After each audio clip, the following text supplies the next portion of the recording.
There are 9 common causes of visual loss in Uganda, with cataract taking the lead.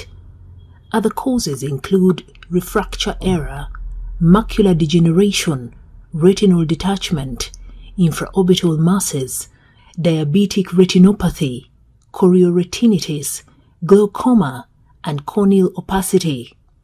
Records show that if similar rates are assumed for the whole of Uganda, it is estimated that 30,348 people would develop bilateral blindness or bilateral visual impairment per year. According to the World Health Organization, 1% of the total population of Ugandans are suffering from cataract blindness, which is locally referred to as Ensenke. However, when Kyaggwe TV contacted Dr. Susan Kikira, one of the senior ophthalmologists Uganda has, she said that the surveys locally done in Uganda have put the number of cataract patients at less than 1%. Studies done in Uganda, and the most recent, I think, was done in Karamoja or one of the two. WHO gives figures that 1% of the population is blind from cataract if you're 50 years and above. But what we have found in the assessments that we have done, we have always found it to be less than 1%. And the highest that we ever got was about 0.6% in Karamoja region. For any common person following this mini documentary, you could be asking yourself, what is cataract? A cataract is an opacification of the crystalline lens. For more details, Dr. Kikira explains. A cataract is an opacity in the natural lens, and it occurs in people mostly 50 years and above, but you can also have children who are born with cataracts. It's also associated with some diseases like diabetes. It's associated with eye diseases like uveitis. And the symptoms, usually the person complains of misty vision and gradual loss of vision. In some people, they'll tell you that they can see better in dim light, and they see a lot of scattering whenever the headlights are turned on to their eyes. Most cataracts develop slowly and don't disturb eyesight early on, but with time, cataracts will eventually affect vision. At first, stronger lighting and eyeglasses can help deal with cataracts, but if impaired vision affects usual activities, cataract surgery might be needed. The cataract is treated with an operation whereby we remove the natural lens and we replace it with an artificial lens. The time for operating a cataract depends on the complaints of the person, and if after examination the only thing you find is the reason for the cataract, then you can go ahead and remove it. The methods for removal of cataracts and lens replacement have become so sophisticated that even a patient who has slight vision disturbance, you can be very sure that you can operate and the outcome will be good. She made these revelations while conducting a free cataract eye surgery camp organized by Hirona Hospital at the beginning of the month of August 2024. Hirona Hospital is located at Kisoga Cell in Ntenjeru Kisoga Town Council, Mukono District. At least 40 cataract patients benefited from the camp at its beginning. The camp is to last another 5 months until December 2024. Dr. Kikira says that cataracts regularly occur in people of 50 years and above, although there are children who are born with them. These are congenital cataracts. During embryology, the lens formed during the invagination of surface ectoderm overlying the optic vesicle. Any insult, for example, metabolic, infectious or traumatic, to the nuclear or lenticular fibers may result in an opacity of the clear lenticular media, leading to congenital cataracts.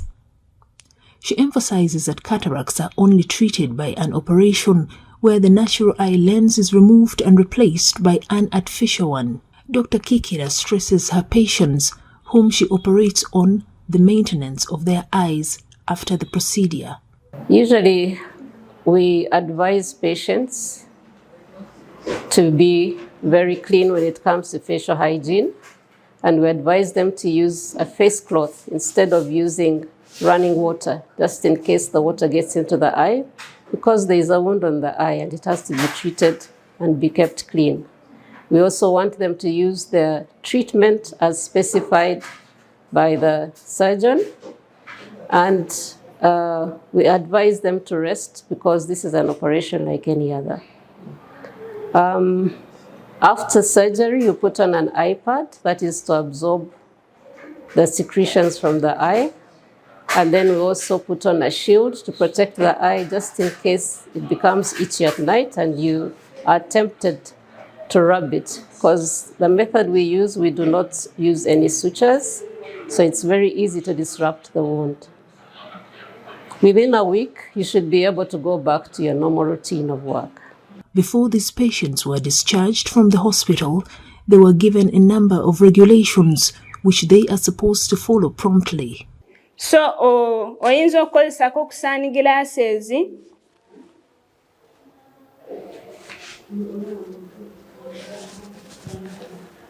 bino mubiraba bino oba umbrella nga nyonjo oba n'okozesako ku nkofiira ng'eno naye nga nyonjo tuli wamu. Ofunayo bino bikuyambako ku nfuufu kubanga eriiso teryetaaga nfuufu, teryagala nfuufu. Oba ekitangala nakyo kijja kubanga kikola ki? Kikukosa kangambe ng'okufulumamuko wabweru mu nnyumba. Ekirala gyo n'abagambye nti tetulina kulya mmere ekaluba. Enva zaffe ezisinga, binyeebwa, bijanjaalo, ebyo tebirina buzibu. Naye ennyama tusooke tugirekemuko. Bw'oba teweefumbidde ennyama nti okakasa nti egonda bulungi. Oba bw'oba ogamba nti nze sisobola kubeerawo nga siridde ku kanyama, wakiri bakuwemu ku kasupu. Tuli ffenna, naye ekyennyanja ekyo tekirina buzibu. Lumonde, omubisi nedda. Oba emirimu gyetaaga okukola ki? Okwekaka nnyo. Byonna tusooke tubirekemu tusobole okuwona obulungi. Tuli ffenna mujja kuva wano mutuukeyo babagambe nti bw'oteeka omunnyu mu kiwundi kiwona mangu. Tebabalimba. Ojja kukomawo wano ng'okaaba. Omusulo. Awo boyingiza kubanga abamu oyinza osanga nti olinayo n'obuwuka eno wansi. Kati oba obuyingiza mu kiwundu direct. Ojja kukomawo ng'eriiso likola kiriika. Tuli ffenna, so temuteeka saabundi oba omunnyu mu maaso. Si kirungi. Tuli ffenna. If one may ask, what is the cost of a normal cataract surgery? Dr. Kikira gives the details. Private hospitals have their own protocols and types of surgery that they do and packages that they give. But on average, maybe it's around 2 million for the package. They also use different methods. Most of them use different methods for the one we're using, and the one that they're using is quite expensive. So that's why the cost is high. Then there's also the effect of economies of scale. If you're in a private hospital and you open a theater for one patient, needless to say, the costs are very high. But if you're in a general hospital, we have more patients, so it becomes more economical.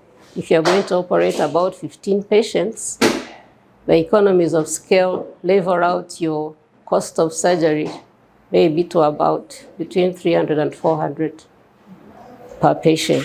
That is the real cost of the surgery, but that's not what the patient pays.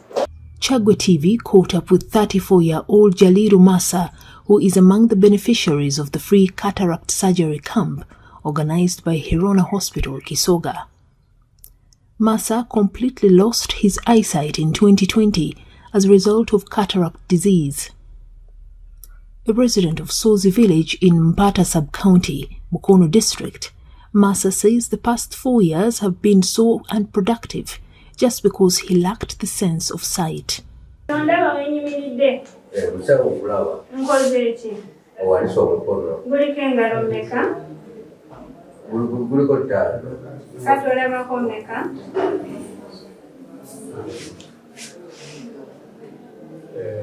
Masa, olaba engalo mmeka?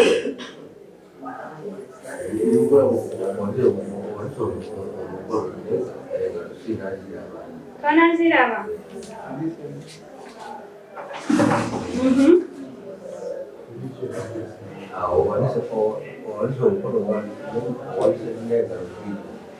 Ziri mmeka? Olabako mmeka? Olabako engalo mmeka? Olabako nnyo maaso? Oziraba bulungi eby'eddala?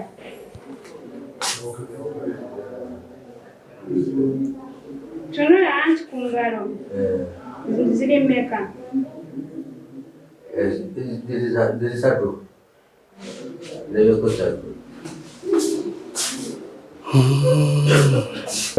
Wagajja gokka gajja mpola ne gazikirira ddala. Saategeera ku kyava ku ssawo. Amannya agange nze Wandowo Akimu, ono bulaza wange mwana wa taata. Mukulu wange yatandika amaaso, yafuna obuzibu. Amaaso n'abanga gatandika mpola nga galiko olufu ne gatuuka nga tegakyalaba oluvannyuma lw'emyaka 3. N'abeera kati muzeeyi waffe omuto gye yamanyira amawulire nti ku ddwaliro wano waliwo ekitongole ekiyamba ku bantu kwerona okulongoosa amaaso. Muzeeyi najja n'atutegeeza kwe kumuleeta omulwadde ono okulabika ng'afuna obujjanjabi. Tweyanzizza nnyo, tweyanzeege ab'eddwaliro lya Erona wano Kisoga okutuyamba ku mulwadde waffe amaaso, era katusuubire tugenda tambuza amawulire ku bantu abalala bonna abalwadde b'amaaso abalina obuzibu obwo bajje bakolebweko. Aŋŋambye alaba atandise okulaba era omulimu gwe bakoze kitegeeza mu wiiki nga 2 agenda kuba alabira ddala. Bw'atyo waŋŋambye kati tusuubira okudda era omulongoosa eriiso eryokubiri gabadde 2 gonna nga mafu. Naye aŋŋambye atandise okulaba. Other patients and their caregivers have joined Massa to show their sincere appreciation for Hirona Hospital for this noble cause. COVID yasanga bamaze kunongoosa, bagamba nti eriiso eryokubiri lijja kulongoosebwa. Saadde okufuna akasente nti ngenda mu lwaliro bansaba 800. Naye kutuusa olunaku lwalwa Lwakusatu nga bangamba nti Kisoga waliwo erwaliro. Longooseza liyamba abantu, longooseza bwereere. Nange neepakira nenzija. Nagenza okulanga bye bambuulira bituufu. Batulongooseza, tewali ssente, batubudaabuze, paka Mukama bw'anaaba asiimye enkya bayinza n'okutuusibwa n'okuddayo. Nazze oluvannyuma lw'okukwatibwa amaaso gano nga gannuma agafunye Ensenke, agendako mu malwaliro ag'enjawulo ne bankebera natuukako n'ejjinja. Eriyo kiriniki gye nagendamu ne bankebera ne basanga kuliko Ensenke ddala kituufu, naye omusawo n'ansalira 80,000 nga sizirina. Ne nkomawo eka nga binsobedde sirina kyakukola kutuusa Katonda we yanyamba ne nfuna omuzira kiseera ndagirira ku Erona wano nti bajjanjabira obwereere, bufuna obujjanjabi obw'obwereere. Era mangu ddala najja wano abasawo ne bantegeeza nti nzireyo bajja kumbulira olunaku ne bansaba ennamba y'essimu ne bajja kumbulira olunaku bankimeeka era bwe bakoze bannonyeeka butereevu n'ambulensi ne banzeeta wano ne bannongooseza obwereere era neebaza abasawo bakolerwa n'ekisa kyabwe n'obuntu bulamu kubudaabudda abalwadde n'okutuwa obujjanjabi buno obw'essente z'enkanidde abo bw'obwereere. Amanya gange nze Lesite Namugaanyi nga nviira Kiyingira. Omulwadde ye Livingstone Kabali. Twajja wano eno eddwaliro luno lye bayita Helena ng'abadde asumbuyibwa amaaso okumala ebbanga. Ate bambi n'abasawo ba bano nenyongera okubeebaza bambi bantu balamu nnyo bafa nnyo ku balwadde ate ng'ekintu kya bwereere si kya ssente wadde. Ekintu kya bwereere bannaye n'abali eyo nga muyina ekizibu kino mujje mu ddwaliro lino lisangibwa Kisoga baliyita Helena babakoleko tebajjaako ssente ojja ne bakolako bulungi keeya balina bwebatuukirira nti musawo kino banguwa awantu wabwe walungi. Dr. Henry Mukalazi, the founder of Herona Hospital, speaks about this free eye surgery camp. Okulongoosa kuno kwa bwereere era nga kugenda mu maaso ku ddwaliro lyaffe. Omulwadde yenna ng'alina ensenke aba yeetaaga okujja ku ddwaliro n'akeberwa then tuba tumubuukinga. Tugenda baba tulongoosa okuva mu mwezi ogw'omusanvu paka mu mwezi gwa Desemba kulongoosa kwa bwereere omulwadde tasasula. It was the Kabaka of Buganda, Ronald Mwenda Mutebi II, who opened the facility's eye clinic in 2018, and from then on, hundreds of Ugandans from Mukono and outside have benefited from it. According to Dr. Mukalazi, the hospital conducts other general medications and operations. Ogyeko okulongoosa ensenke, tulina ebitanda 50, so tuzaalisa abakyala tubalongoosa, tulina eddagala ly'akawuka ka mukenenya, tugema abaana, ogema okonno kwa bwereere kubanga tufuna eddagala okuva mu Ministry of Health. Okugema kwa bwereere tulina klinika ey'amagumba, tulina klinika eya sukaali n'endwadde endala, tulina department eya radiology, tukuba ebifaananyi ebya X-ray scan. So Herona ddwaliro erikola services zonna.